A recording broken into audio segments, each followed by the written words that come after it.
guys, welcome back to another episode of Alexify, the Place for Fashion podcast. I'm your host, Lexi Silverstein. You'll never believe who I have on this week's episode of Alexify, the Place for Fashion podcast. She's a sustainable designer who makes clothing out of waste. That's right, we have Anna Molinari on today. How's it going, Anna? Good. I'm happy to be on here. I'm excited to get into it. Awesome. Well, for those who don't know you, tell us a little bit about yourself. So I'm a fashion designer based out of New York City currently. I grew up as a Navy brat, so I bounced all around, like born in England, moved to Virginia, Germany, Florida, Rhode Island. So I've always kind of had like that nomad lifestyle, which I wouldn't change for anything. And through all of that, I kind of fell in love with fashion and it stuck with me. So I went to college at Syracuse University and I studied fashion design and entrepreneurship. And now I'm 23 and I live and work in New York City as an assistant sweaters and knits designer. Awesome. My mom always says she was an army brat, and so she was actually born in Germany. And it's funny because the only other person from my county that I know that was born in Germany happens to be my boyfriend. Really? So it's really weird how that worked out. So how did you first, I know you mentioned that like traveling around you got into fashion, but what would you say like really got you into fashion in the first place? There wasn't one specific moment that I just kind of decided that I was going to be into fashion. You know, my mom always told me growing up, I was so picky, even as a toddler, about what I would wear and like what I could be seen in and all of that. But one memory that I have that definitely stands out more than others is I was 8 years old and I just discovered Project Runway and I was watching a marathon of it in my playroom for like hours and hours and hours. And my poor like toddler sister, who was like 5 at the time, I made her stand there as my mannequin and I hand sewed my first shirt onto her. And that's when all of the like actual fashion design kind of started, was from that moment on. Oh my goodness. That's insane. That's amazing though. That's such a unique story. I'm pretty sure she ended up like crying because she had pins in her stomach. Like the poor girl was just standing there for hours. So did you watch Project Runway and then kind of like learn to sew from that? Yeah, I think probably my grandma had said something about, you know, you put thread in a needle and you go in and out. And then I was watching the marathon of Project Runway and I started seeing the little scenes of when they would hand stitch. So I just kind of put two and two together. And I just in and out made this little shirt out of like some fleece fabric we had lying around. And we still have it at my house. It's like up in my attic. My mom won't throw it away. Oh, you can't throw that away. You then like when you're however old, like in your 70s and you've made all these amazing things, you can look back and be like, here's the first thing I made. Look how awful it is. No offense. I'm sure it's amazing. No. But compared to what you're going to make and what you've already made, you're going to be like, look at the progress. That's amazing. I love that story. That's a good one. Well, how did you first get into kind of like the sustainable aspect of fashion? So my mom and she kind of raised me this way. We've always been very resourceful and kind of crafty. So growing up, I would always just kind of use what I had to make anything, whether it was like just regular art, like drawings, little sculptures, or fashion. My mom would like go to estate sales and buy me bunches of zippers and like old tapestries. And so I started like hoarding all of these household materials or like thrifted materials at a young age. And so that's just kind of the way that I knew, was I always used secondhand materials. And then when I was in high school, I took a sculpture class and I wanted to be able to combine like fashion with sculpture. And I think I made like this figure of a man out of a box of old perfume caps that I had found at my school. And that's when I was like, wow, I love using unconventional, like recycled materials. So from then on, I made like a dress out of straws. I made a hat out of chewed gum. I made a top out of red Solo cups, necklace out of toothpicks. And the ball really got rolling there. And that's that class kind of kicked off my sort of fashion design as sustainable sculpture here. So would you say, I mean, like I struggle when trying to sew with normal fabric. So is sewing with random things like chewing gum or straws or whatever like trickier? And how do you even like learn how to sew on something like that? Because I feel like you're not really going to find a YouTube video that's like, here's how to make a dress out of plastic straws. So it's basically all trial and error and patience. But I would say that in order to be able to sew with these unconventional materials and really understand how it's going to go together, you have to have a very good base understanding of garments and how to put a garment together, whether it's out of fabric or plastic bags. The base is still the same. And then through kind of like studying the materials, and I do a lot of like test swatches, or I have a lot of failed projects that just don't work. So pretty much it's all just being really patient and trying everything. And yeah, it's gonna take a few times before you get it right, and it's gonna take a lot of experimenting. But that would be my advice with unconventional materials. So does it take longer in general? Like, I mean, obviously compared to like making a dress out of like normal fabric or whatever, just like after all of the trial and error, and once you like figure out how to do it, would you say it takes longer with doing it out of like plastic bags or something like that? Or is it just like around the same? I think it depends on the project, but in my experience, everything that I've done out of unconventional materials takes longer because it's more tedious and you have to really focus on how it goes together versus with fabric, you can kind of predict how it's going to go together. You can watch tutorials mentioned. And with unconventional materials, you really just have to take it one little step at a time until the whole thing is done. So like I made like a dress out of soda can tabs, and it's 3,000 soda can tabs that I attached onto the dress one at a time. So I think that took 12 days straight of like 6 hours a day attaching them. So that's an example of like a tedious unconventional project. But like whenever I do a plastic bag corset, that's all sewing. So that's less tedious, and that probably takes like 5 hours. Interesting. So the handwork takes a lot longer for sure. Yeah. Well, yeah. I mean, just in general, I feel like stacking up all of the bottle cap things, the little whatever, yeah. I don't even know what they're called. But in general, collecting all of them, like that in itself takes a lot of time, I'm sure. So sewing them each individually, I can imagine. Yeah. But I like will put on a TV show and get in the zone.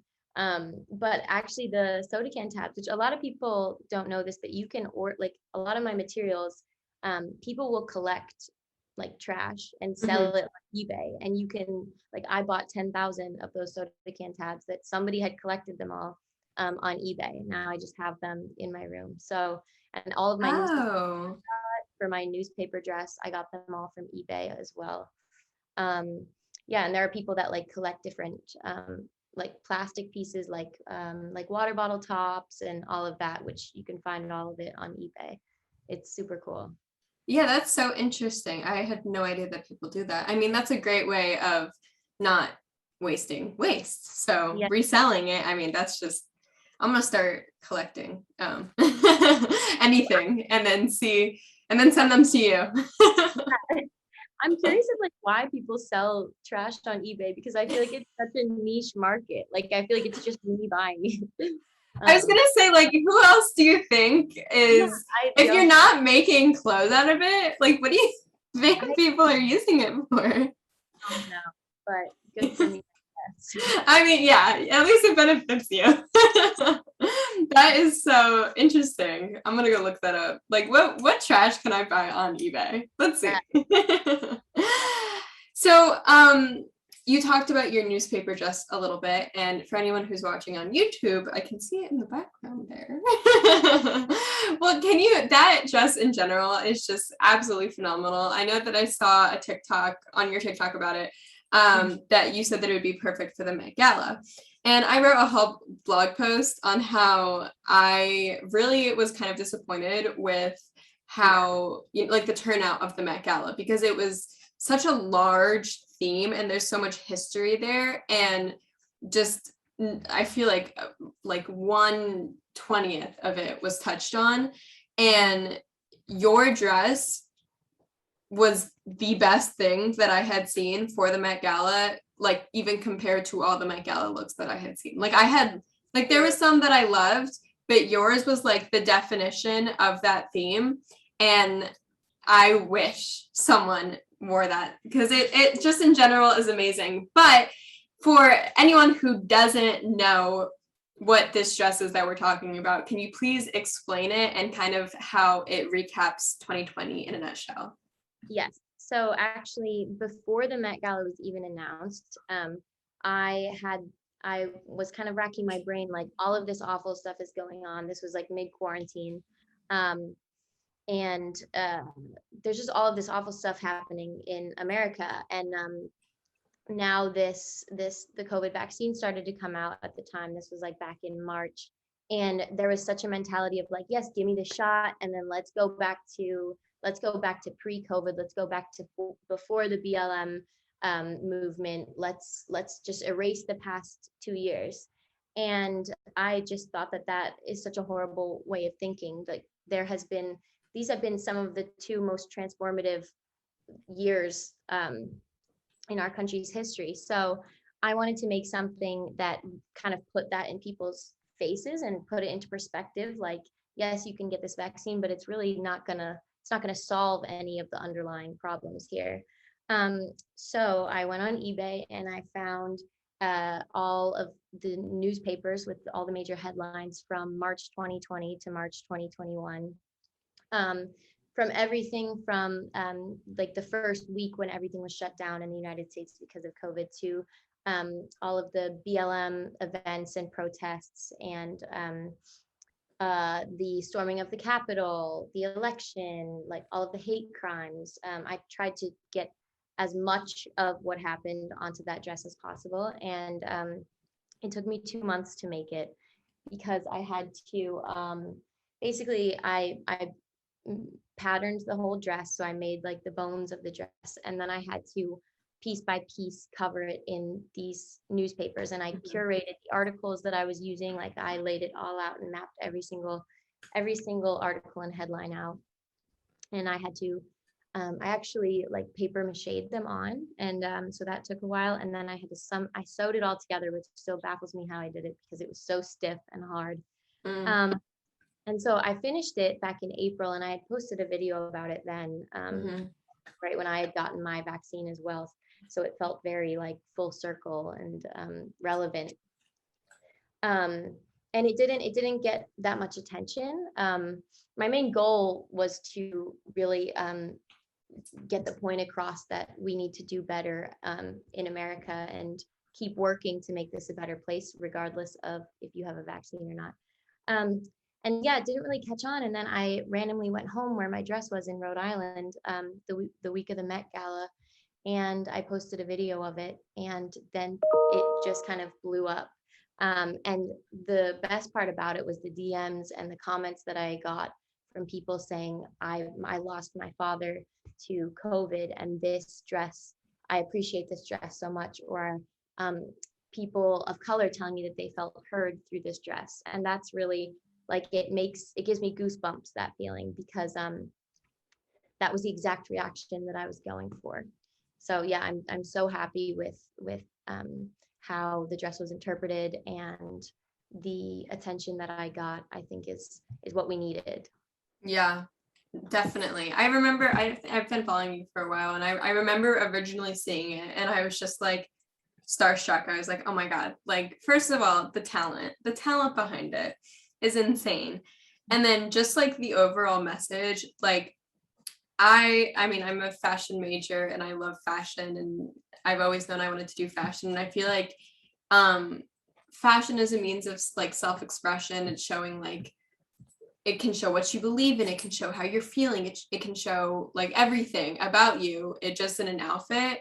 And so I was like, when I saw that, I was just like, this is what fashion is. Like, it's not just the clothes you wear on your body, you know, it's like, it's expressing a meaning or a message and whatever. And it's more than just like a garment or a dress or whatever. Like, there's a whole thing to it. And so I was like, I just saw it and I was starstruck. And then I saw when you reposted it too, and I was like, Mecca, like, Rihanna, come on, contact her.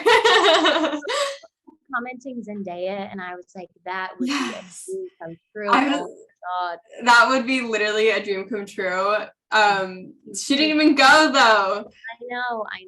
Like, I was picturing like Willow Smith in it Oh too. my God.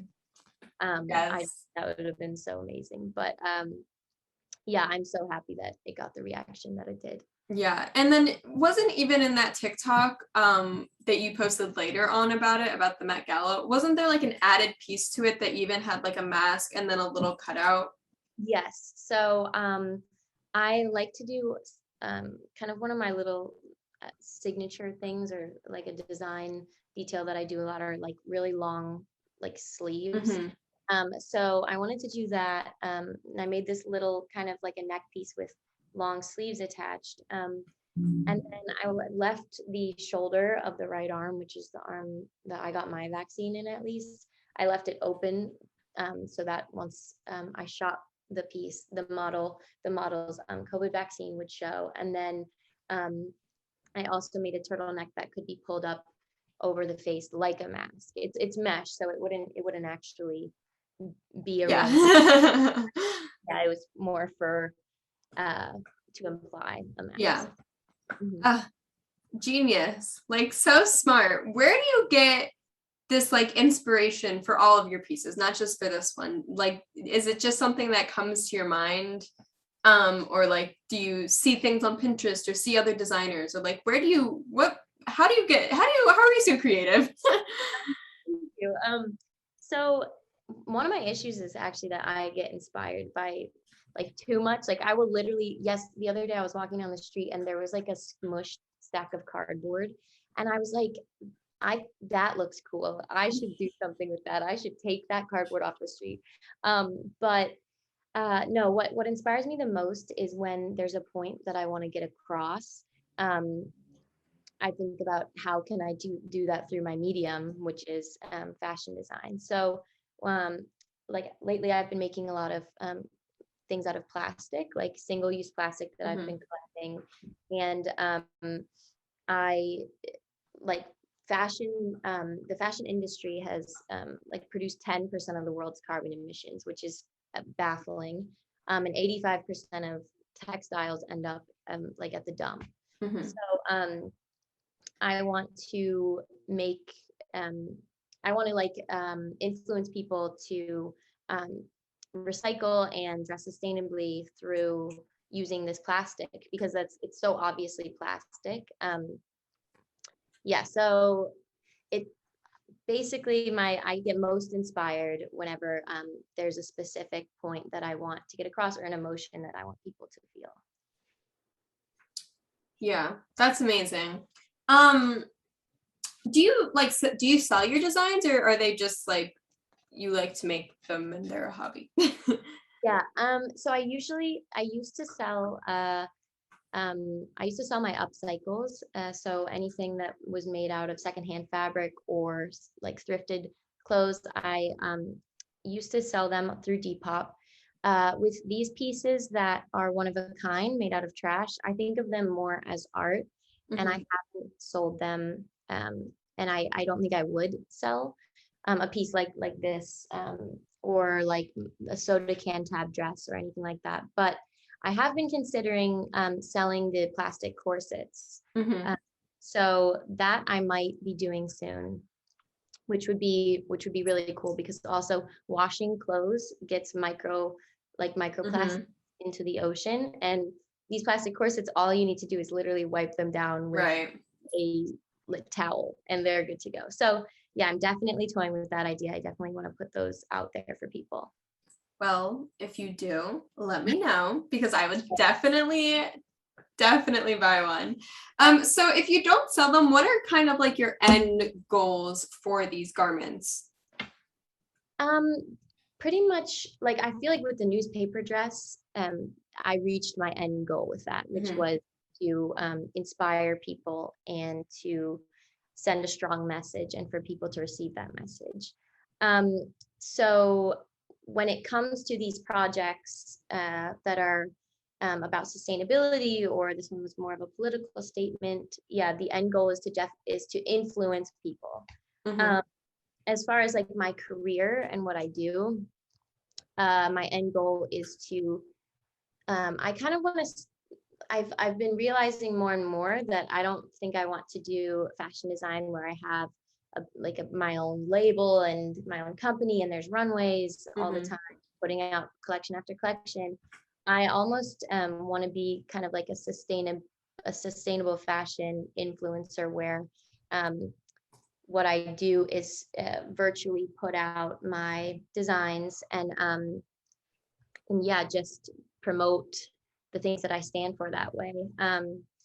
If there was a way to be able to make a sustainable living out of that, like be able to support myself, then I would love to do that. And that would be what would make me the happiest and how I think I could make the most difference in the world. Definitely. And I think that, I mean, being a part of, the influencer industry, and especially on the sustainable side, there are so few of us. I was actually just talking to someone the other day, and she was saying like, "Oh, it's really surprising that you're into sustainability because in the influencer industry, like it's literally like promoting fast fashion. Like it's known for promoting fast fashion." And I'll see so many hauls on my TikTok where it's like Shein haul or the Nasty Gal haul or whatever. And that's like the majority is I'll see people doing hauls like that rather than seeing people like, and of course I see, people like you on my TikTok For You page all the time. Um, but it's like less on like the influencer side of things. It's more just like, Yeah. um, I don't know, like there's just so few of us, I feel like. So I feel like it's amazing that you are kind of going onto that more influencer side of things because there are so few of us. And just with like, and you have such a unique like perspective on it too, because you're able to not only show people, how important it is to be sustainable and to, care about the world and what's happening in America and politics and all of that good stuff. But you can also like literally create something that can inspire people. And like you said, like you were getting these amazing DMs from people saying like, your dress really touched me. Like you have a unique side of things too. So I think that that's really amazing what you want to do. Yeah, thank you. I agree that there needs to be more than just a person being like, I got this sustainable shirt from Yeah. H&M's like BCI cotton line. Like there needs to be, especially on the creative end, people that are really pushing these important things like sustainability and just equality and all of those really important um, concepts that we need more of right now. So Definitely. it's exciting Definitely. because I think there's room for it, and I'm excited to try to take up some of that room. Yes, definitely. Did you study like anything fashion related at Syracuse? I did. So I majored in fashion design and then I got a minor in entrepreneurship. Okay, got it. So just to gear the podcast somewhere else right now, did you think that, Syracuse provide for any of our listeners that are looking into, maybe fashion and college? Did you enjoy Syracuse and like kind of the fashion experience that they gave you? Yes. So I was actually very torn when I was deciding which college to go to because I was choosing between RISD, the Rhode Island School of Design, which is Mm-hmm. it's extremely art and design based, versus Syracuse, which is it covers all the bases as far as education goes. And I decided to go to Syracuse because there's an opportunity to minor in a business degree. So Mm-hmm. I ended up choosing Syracuse, and I loved it because it helped with one networking, two it was just a lot of fun. It was the typical kind of college experience which I was looking for, and then I also got to pursue my passion, which was fashion design. And it's cooler at a school like Syracuse where it's not all art based, because then it's like you're kind of known for what you do there. I think our major was like 10 people by the end of it. And oh wow. it was like so interesting to be one of the fashion design majors. So that was very cool. And then there was also a study abroad opportunity to study in London for a semester. So that was another reason why I chose Syracuse. I would definitely recommend it for any incoming designers, for sure. So where did you end up studying abroad? In London. Oh, okay. Did you enjoy that too? Yeah, we a couple of us were in like a historic corsetry class where they literally taught you how to we were taught how to make the type of corsets that like literally oh my god, your ribs. So I think it like takes like 4 inches off of your waist or something, and we spent 8 weeks working on it. It had oh my god. It had 34 pieces of boning in it, which is like the hard yeah using corsets. That dress has I think like 20 pieces of boning in it or something like that. So I used actually what I learned in that corsetry class in that dress specifically. But yeah, London was amazing. Very cool cultural experience. Awesome. Well, I'm looking into studying abroad next year, and London is one of the options, and then Italy, obviously, and then Denmark is the third one. And I, for the life of me, cannot decide between Italy and London because I love London and like I love I love British people.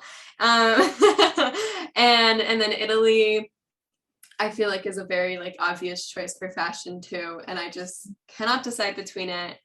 All I know is I want to study abroad. I vote London. I'm biased, but I definitely I'll have to definitely check into it now that you said that because I'm so in between. I like have literally no idea what I'm gonna do. So I guess you'll see on my Instagram what I do next year. But I always I always love to ask kind of about, you know, other college experiences because I do have a lot of people who are listening who are in college currently and then obviously are into fashion too because it is a fashion podcast. But I always like, because I have more of the point of view of going to a fashion college because I go to the Fashion Institute in LA. So I love hearing from people on their side of, you know, kind of what like a more typical college experience is while still studying fashion, because I feel like so many people think that you have to go to a fashion like institute in order to study fashion, which is so not true. I think that what's it like Kent something in Ohio is higher up like ranked than FITM is, and it's a regular or traditional school in Ohio. But I have a friend that goes there that really is enjoying the fashion program there. So I always just love getting that extra point of view, just so that the listeners can have more pros and cons to their lists. Well, thank you so much for coming on with me today. Can you tell us where everyone can find you on social media? So my TikTok is Animal Instinct, and my Instagram is at anamo.1. Awesome. Well, thank you again so much for coming on with me today. I had so much fun speaking with you. Don't forget to follow Anna on all of her social medias. And while you're at it, you can follow me as well. My Instagram, YouTube, and TikTok are all at Lexi Silverstein. That is Lexy, silver like the color, Stein. And remember to make the ordinary extraordinary.